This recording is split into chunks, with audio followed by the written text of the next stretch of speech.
এক প্রত্যন্ত গ্রামে বাস করতেন এক সাদাসিধে কৃষক। তার দুই সন্তান, বড় ছেলে ও ছোট ছেলে। বড় ছেলেটি ছিল অত্যন্ত মেধাবী ও চালাক। পড়াশোনায় সে ভালো ছিল এবং টাকা পয়সার হিসাব রাখতে সে ছিল খুবই কৌশলী। অন্যদিকে ছোট ছেলেটি ছিল সহজ সরল, বুদ্ধিতে কিছুটা কম কিন্তু পরিশ্রমী।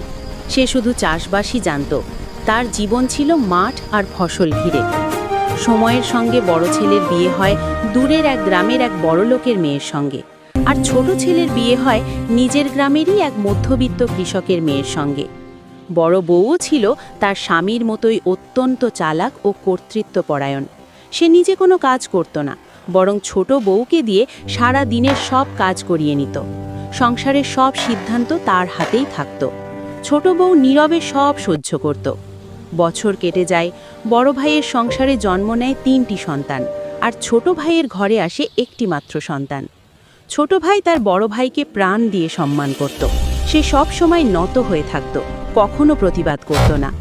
বড় ভাই প্রায়ই তাকে মারধর করত, অপমান করত, তবুও ছোট ভাই মুখ খুলত না। তার একটাই ভাবনা ছিল, সে তো আমার বড় ভাই।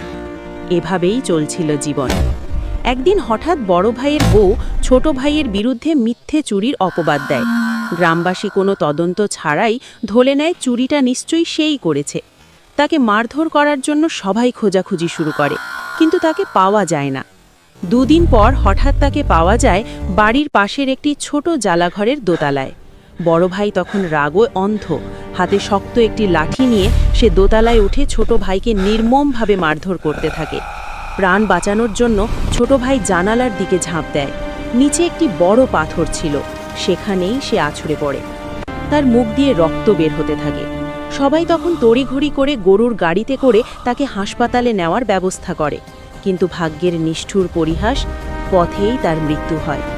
যে মানুষটি সারা জীবন সব অপমান, সব অত্যাচার নীরবে সহ্য করেছিল, শেষ পর্যন্ত সে নীরবভাবেই পৃথিবী ছেড়ে চলে যায়।